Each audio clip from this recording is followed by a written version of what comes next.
So Sedona Prince is a basketball player who last played for TCU. She is somebody who I'm not entirely sure she might have had another year of eligibility. Like, I actually don't know if she had another year of eligibility to play in college ball because I'm looking through her stats. She actually had another year of eligibility. She got, obviously there was redshirt years for injury. I'm pretty sure her first season was in because she got injured for a year, redshirted, then had to sit out for a transfer. I think she actually might have had another year of eligibility. She probably should have just stayed at TCU for another year. Like, that's probably what she should have done realistically. But it's looking like Sedona Prince is not going to be in the WNBA. And we got to talk about that because obviously the most controversial prospect in the WNBA, and ESPN actually in the middle of the third round talked about it. Like, talked about her not going in the draft. And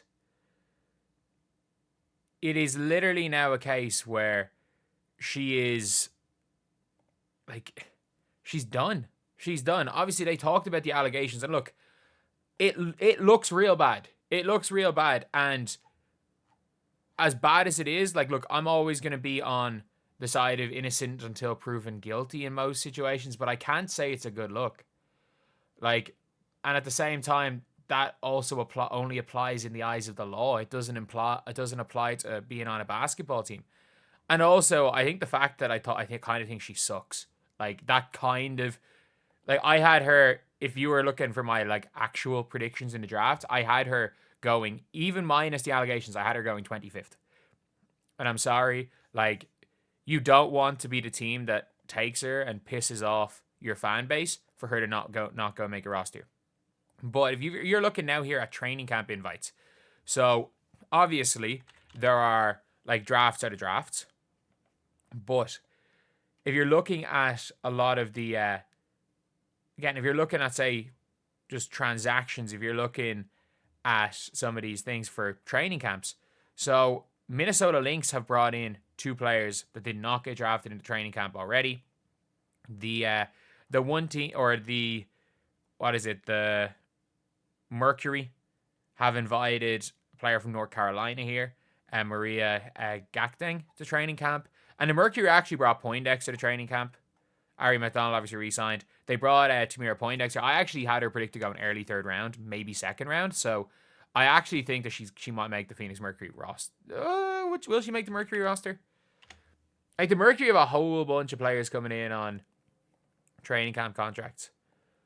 I stand by this. I'm actually shocked that no team took Claire Melia from Ireland. Like, she was the Euro Cup Player of the Month in March. I'm actually shocked no one took Claire Melia. But obviously this team has, like, Laxa might make the team, but who do they have? 1, 2, 3, 4, 5, 6, 7 guarantees. 8 guarantees in statute. They only have 8 guarantees, so obviously taking in a couple more training contract players. Like, it is, she's going to be fighting it out probably with Maddie Westbeld's sister. Like, again, Maddie Westbeld played at, I'm pretty sure she was on the championship winning team, wasn't she? In Notre Dame. But, like, obviously, look, where she's been playing a bit of ball overseas, and where was the last place that Catherine Westbeld played? So, like, they're fighting out for a lot of spots. Phoenix Mercury did not have any draft picks, and there are a lot of, like, almost end of the bench spots that can be fought after. So Tamira Poindexter can 100% can be fighting for one of those spots. Obviously, Maddie Westbeld's sister is there as well, making that roster. I would assume Laxa is going to make the roster. Like, not the highest on Laxa. Watched her play for Latvia against Ireland, and I stand by this. Claire Melia is a better basketball player, but she's a sniper. So that's something. Don't really know much about Shia Heel. Don't know much about Alexa Held. And obviously, these other players here, you just never know who's going to make the team. But the Mercury were the one team that people thought maybe Sedona Prince was going to be taken by. Because obviously, they're the only... People thought the Mercury were the team that said, why wouldn't she be taken in the draft? Everyone thinks that it's them. Because obviously, she's not, obviously wasn't drafted. And it's looking like she's not going to be signed. And, like, it is mad. It's absolutely mad. Like, Bleacher Report in January 28 had her going to the Phoenix Mercury at 12. They literally had her going to the Mercury at 12, and she ended up falling out of the draft. And by the way, I don't think there was any new allegations after that.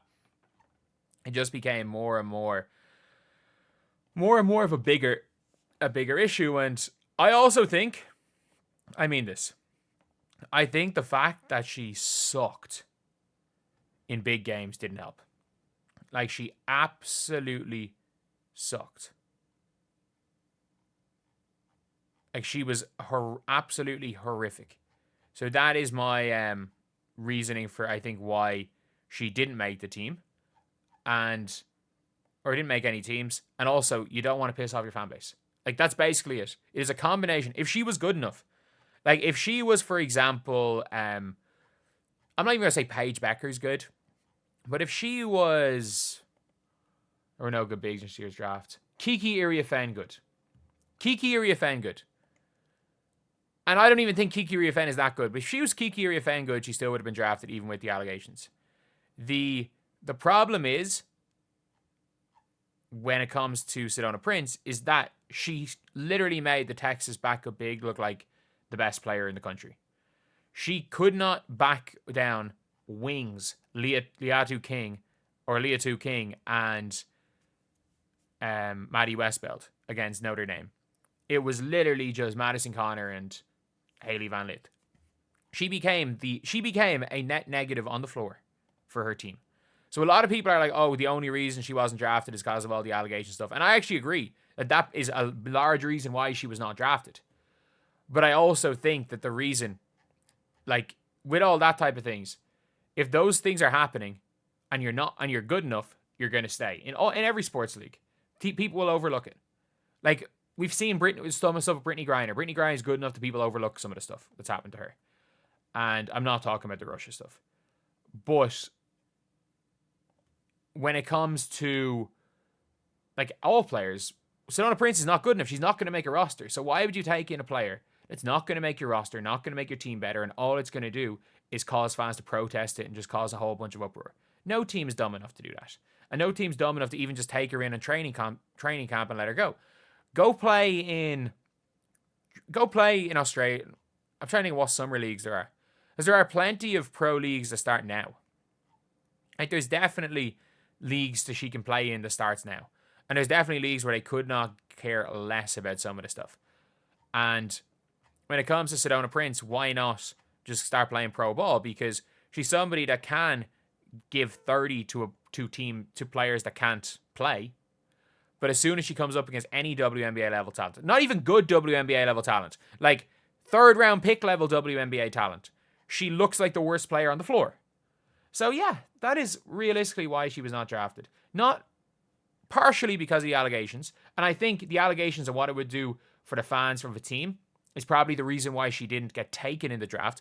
But the reason why she's not on a WNBA team, and that's also not get taken draft or not on a training camp contract, but the reason she's not going to play in the WNBA next year is, simply put, she is a 25-year-old who couldn't even beat down an 18-year-old. She's just not good enough.